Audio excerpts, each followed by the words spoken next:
பாலிவுட் நடிகை நோரா ஃபட்டேகி போல கட்டழகா மாறணும்னு புது மனைவியை கொடுமைப்படுத்தி இருக்காரு ஒரு உடற்கல்வி ஆசிரியர்.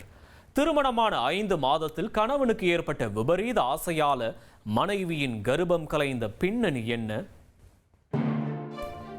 நடிகையை போல் மனைவி அமைய வேண்டும் என்பது 99% ஆண்களின் ஆசை, கனவு, லட்சியம், எதிர்பார்ப்பு எல்லாம். ஆனால் அவை அனைத்தும் அப்படியே நடந்து விடுவதில்லை. மனைவி அமைவதெல்லாம் இறைவன் கொடுத்த வரம் என்பதைப் போல வாழ்க்கை துணையாய் வரும் பெண்களை வரமாய் நினைத்து வாழ பழகிக் கொள்கிறார்கள் பல ஆண்கள். ஆனால் நான் அப்படியெல்லாம் சகித்துக் கொள்ள மாட்டேன். என் மனைவி நடிகை போல கட்டழகான உடலமைப்போடு இருக்க வேண்டும் என ஒரு அப்பாவி மனைவியை பாலிவுட் நடிகை போல மாறச் சொல்லி பாடாய்படுத்தி இருக்கிறார் இங்கொரு விபரீத கணவன். 3 மணி நேர உடற்பயிற்சி, டயட் என்ற பெயரில் உணவு கொடுக்காமல் பட்டினி, எடை குறையாததால் அடித்து டார்ச்சர் என கொடூர செயல்களில் ஈடுபட்டிருக்கிறார். மேலும் ஆபாச படங்களில் வருவது போல அந்தரங்க உறவில் ஈடுபட்டு மனைவியின் வயிற்றில் தங்கிய கருவையும் கலைத்திருக்கிறார் அந்த கொடூரன். இந்த கொடூர கணவனின் கோர சிந்தனைக்கு காரணம் பாலிவுட்டை கலக்கி வரும் இந்த அழகு தேவதைதான்.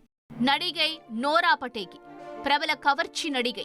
குத்துப்பாடல் என்றாலும் குதூகல பாடல் என்றாலும் இயக்குநர்களின் சிந்தையில் தோன்றும் முதல் பெயர் நோராதான்.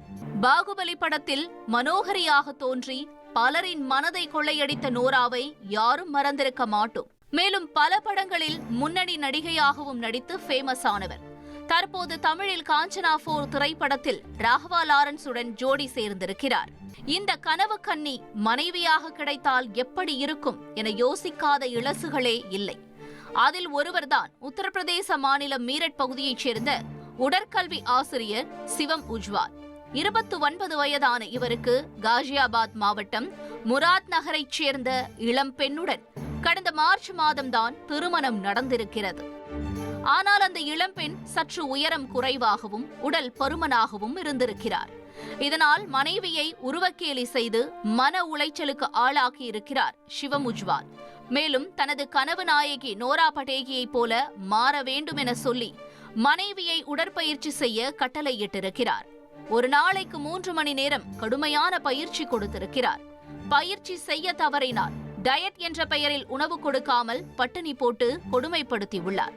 போதாத குறைக்கு அடித்து துன்புறுத்தியதாகவும் சொல்லப்படுகிறது.